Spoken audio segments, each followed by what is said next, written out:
Well, we are on chapter 21 today from Anne of Green Gables by L.M. Montgomery. We're here at the Caribou Public Library. I'm Miss Erin, and thanks for joining us for our chapter book story time today.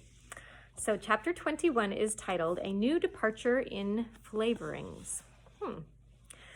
Dear me, there's nothing but meetings and partings in this world, as Mrs. Lynde says, remarked Anne plaintively, putting her slate and books down on the kitchen table on the last day of June and wiping her red eyes with a very damp handkerchief. Wasn't it fortunate, Marilla, that I took an extra handkerchief to school today? I had a presentiment that it would be needed. I never thought you were so fond of Mr. Phillips that you'd require 2 handkerchiefs to dry your tears just because he was going away, said Marilla. I don't think I was crying because I was really so very fond of him, reflected Anne. I just cried because all the others did. It was Ruby Gillis started it. Ruby Gillis had always declared that she hated Mr. Phillips, but just as soon as he got up to make his farewell speech, she burst into tears. Then all the girls began to cry, one after the other. I tried to hold out, Marilla. I tried to remember the time Mr. Phillips made me sit with a boy, and the time he spelled my name without an E on the blackboard, and how he said I was the worst dunce he ever saw at geometry, and laughed at my spelling, and all the times he had been so horrid and sarcastic, but somehow I couldn't. Marilla, and I just had to cry too. Jane Andrews has been talking for a month about how glad she'd be when Mr. Phillips went away, and she declared she'd never shed a tear. Well, she was worse than any of the rest of us, and had to borrow a handkerchief from her brother. Of course, the boys didn't cry, because she hadn't brought one of her own. She wasn't expecting to need it. Oh, Marilla, it was heartrending. Mr. Phillips made such a beautiful farewell speech, beginning, "The time has come for us to part." It was very affecting, and he had tears in his eyes too, Marilla. Oh, I felt dreadfully sorry and remorseful for all the times I'd talked in school and drawn pictures of him on my slate and made fun of him and Prissy. I can tell you I wished that I'd been a model pupil like Minnie Andrews. She hadn't anything on her conscience. The girls cried all the way home from school. Carrie Sloane kept saying every few minutes, "The time has come for us to part." And that would start us off again whenever we were in any danger of cheering up. I do feel dreadfully sad, Marilla, but one can't feel quite in the depths of despair with 2 months' vacation before them, can they? And besides, we met the new minister and his wife coming from the station. For all I was feeling so sad about Mr. Phillips going away, I couldn't help taking a little interest in this new minister, could I? His wife is very pretty. Not exactly regally lovely, of course. It wouldn't do, I suppose, for a minister to have a regally lovely wife, because it might set a bad example. Mrs. Lynde says the minister's wife over at Newbridge sets a very bad example because she dresses so fashionably. Our new minister's wife was dressed in blue muslin with lovely puffed sleeves and a hat trimmed with roses. Jane Andrews said she thought puffed sleeves were too worldly for a minister's wife. But I didn't make any such uncharitable remark, Marilla, because I know what it is to long for puffed sleeves. Besides, she's only been a minister's wife for a little while, so one should make allowances, shouldn't they? They are going to board with Mrs. Lynde until the manse is ready. If Marilla, in going down to Mrs. Lynde's that evening, was actuated by any motive save her avowed one of returning the quilting frames that she had borrowed the preceding winter, it was an amiable weakness shared by most of the Avonlea people. Many a thing Mrs. Lynde had lent, sometimes never expecting to see it again, came home that night, in charge of the borrowers thereof. A new minister, and moreover a minister with a wife, was a lawful object of curiosity in a quiet little country settlement where sensations were few and far between. Old Mr. Bentley, the minister whom Anne had found lacking in imagination, had been pastor of Avonlea for 18 years.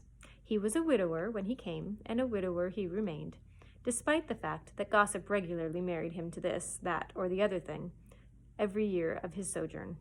In the preceding February, he had resigned his charge and departed amid the regrets of his people, most of whom had the affection born of long intercourse for their good old minister in spite of his shortcomings as an orator.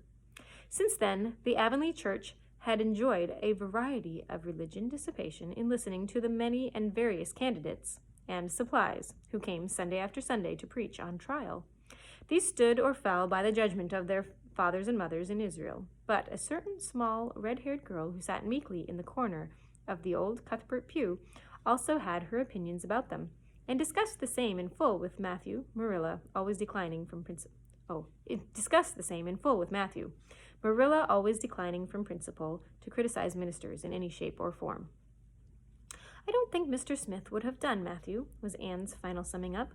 Mrs. Lynde says his delivery was so poor, but I think his worst fault was just like Mr. Bentley's. He had no imagination, and Mr. Terry had too much. He let it run away with him just as I did in mine, in the matter of the haunted wood. Besides, Mrs. Lynde says his theology wasn't sound.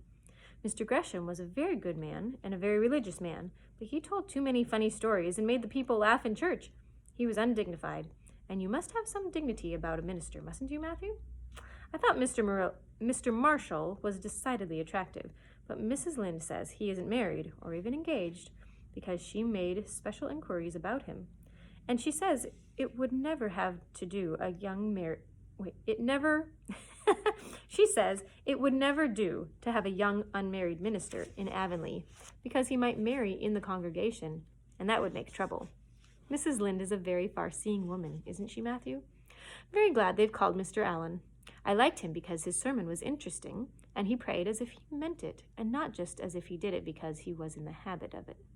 Mrs. Lynde says he isn't perfect, but she says that she supposes we couldn't expect a perfect minister for $750 a year.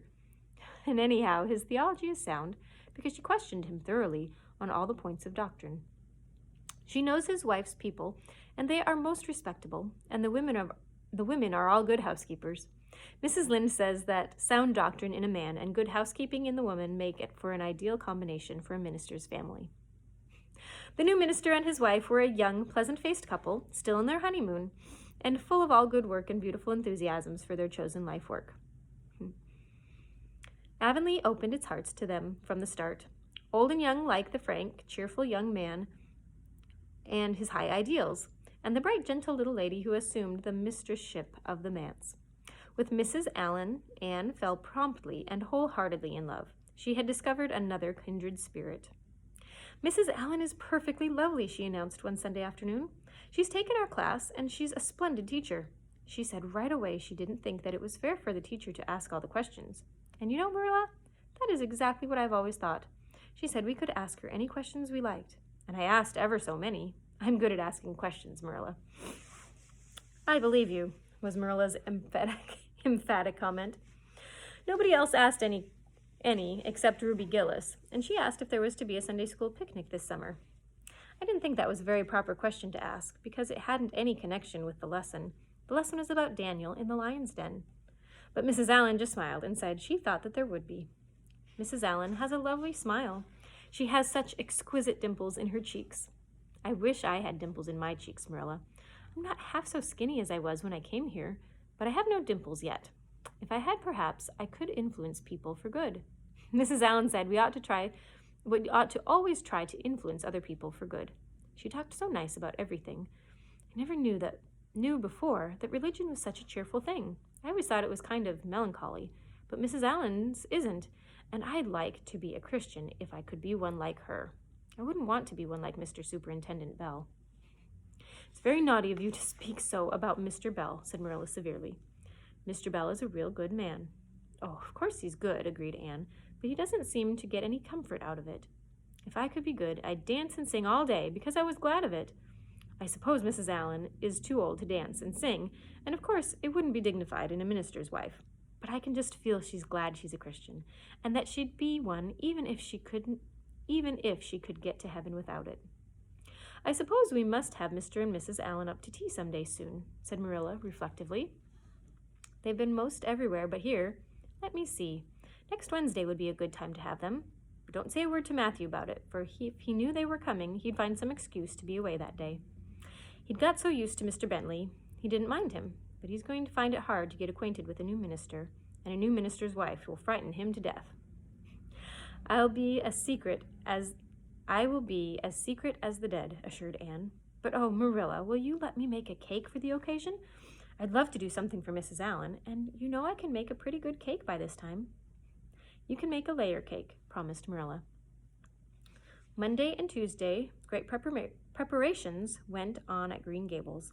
Having the minister and his wife to tea was a serious and important undertaking, and Marilla was determined not to be eclipsed by any of the Avonlea housekeepers. Anne was wild with excitement and delight. She talked it all over with Diana Tuesday night in the twilight, as they sat on the big red stones by Dryad's Bubble, and made rainbows in the water with little twigs dipped in fir balsam.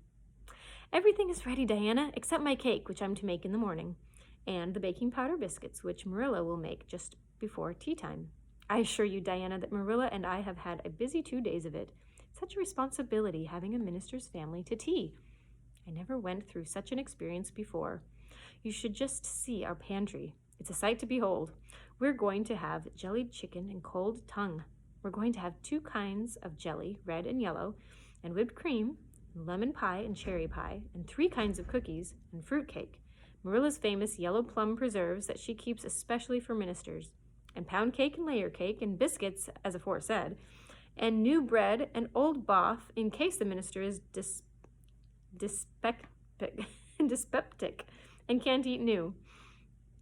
Mrs. Lynde says ministers are mostly are dyspeptic, but I don't think Mr. Allen has been a minister long enough for it to have had a bad effect on him. I just grow cold when I think of my layer cake. Oh, Diana, what if it shouldn't be good? I dreamed last night that I was chased all around by a fear goblin with a big layer cake for a head." "It'll be good, all right," assured Diana, who was a very comfortable sort of friend. "I'm sure that piece of the one you made that we had for lunch in Idlewild 2 weeks ago was perfectly elegant." "Yes, but cakes have such a terrible habit of turning out bad, just when you especially want them to be good," sighed Anne, setting a particularly well-balsamed twig afloat. "However, I suppose I shall just have to trust to Providence and be careful to put in the flour. Oh, look, Diana, what a lovely rainbow. Do you suppose the Dryad will come out after we go away and take it for a scarf?" "You know there's no such thing as a Dryad," said Diana. Diana's mother had found out about the haunted wood and had been decidedly angry over it. As a result, Diana had abstained from any further imitative flights of imagination, and did not think it prudent to cultivate a spirit of belief in harmless Dryads. "But it's so easy to imagine there is," said Anne. "Every night before I go to bed, I look out of my window and wonder if the Dryad is really sitting here, combing her locks with the spring for a mirror. Sometimes I look at her footprints in the dew in the morning. Or I look for her footprints in the dew in the morning. Oh, Diana, don't give up your faith in the Dryad." Wednesday morning came. Anne got up at sunrise because she was too excited to sleep. She had caught a severe cold in the head by reason of her dabbling in the spring on the preceding evening, but nothing short of absolute pneumonia could have quenched her interest in culinary matters that morning. After breakfast, she proceeded to make her cake. When she finally shut the oven door upon it, she drew a long breath.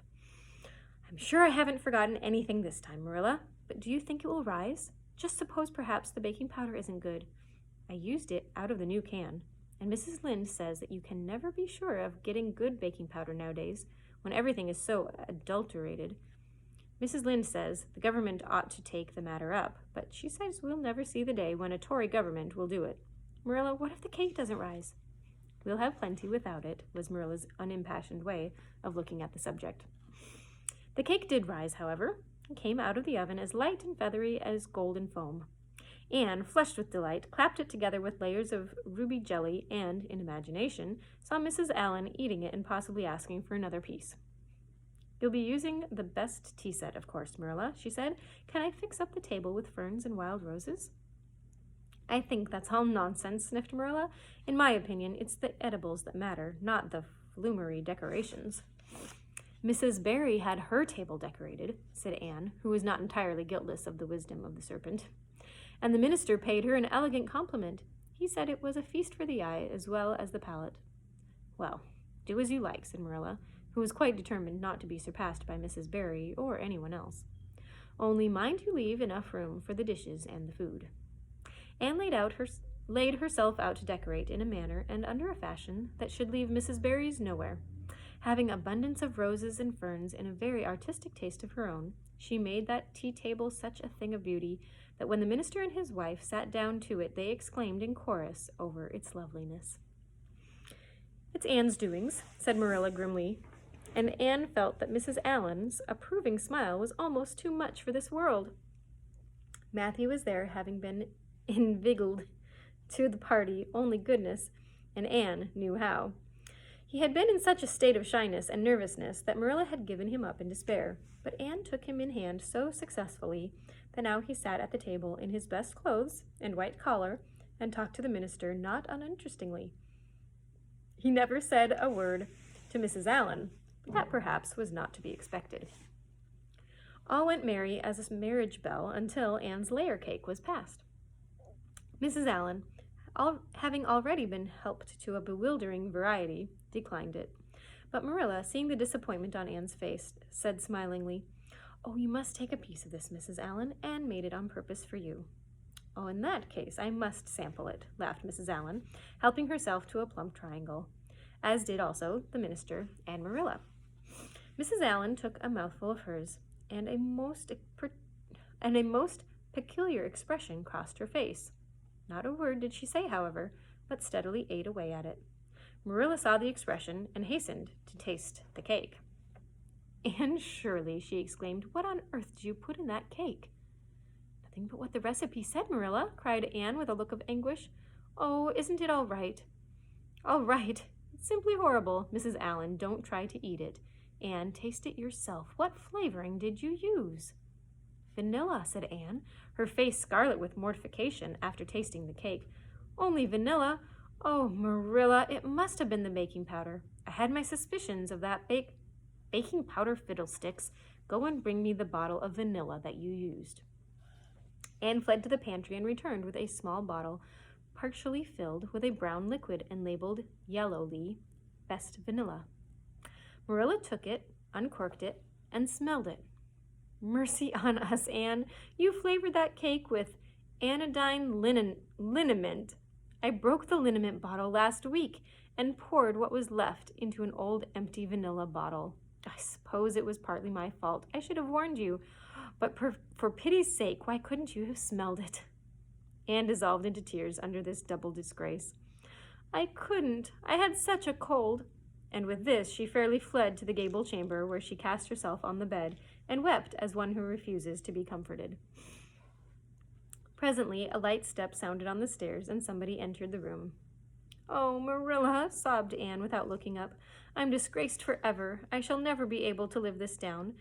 It will get out. Things always do get out in Avonlea. Diana will ask me how my cake turned out, and I shall have to tell her the truth.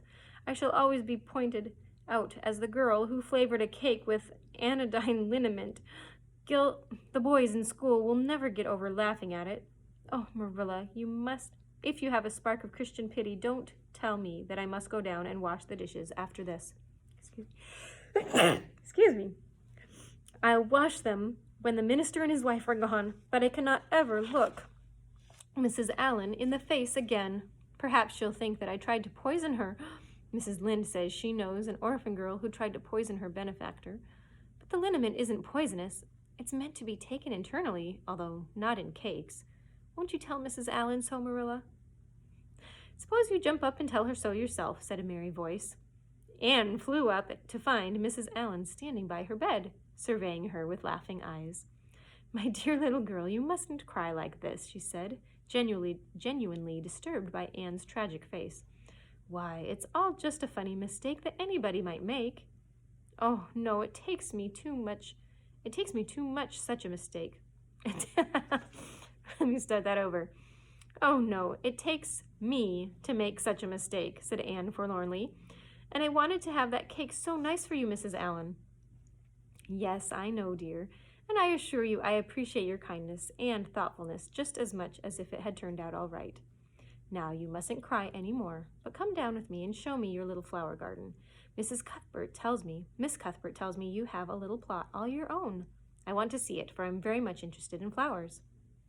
Anne permitted herself to be led down and comforted, reflecting that it really was providential that Mrs. Allan was a kindred spirit. Nothing more was said about the liniment cake, and when the guests went away, Anne found that she had enjoyed the evening more than could have been expected, considering that terrible incident. Nevertheless, she sighed deeply. "Marilla, isn't it nice to think that tomorrow is a new day with no mistakes in it yet?" "I'll warrant you'll make plenty in it," said Marilla. "I never saw you beat for making mistakes, Anne." "Yes, and well I know it," admitted Anne mournfully. But have you ever noticed one encouraging thing about me, Marilla? I never make the same mistake twice. I don't know that that's much benefit when you're always making new ones. Oh, don't you see, Marilla? There must be a limit to the mistakes one person can make, and when I get to the end of them, then I'll be through with them. There's a very comforting thought. Well, you'd better go and give that cake to the pigs, said Marilla. It isn't fit for any human to eat, not even Jerry Boot. Well, that's the end of chapter 21. Yikes. I hope you guys enjoyed the stories today. Have a wonderful rest of your day. We'll see you next time.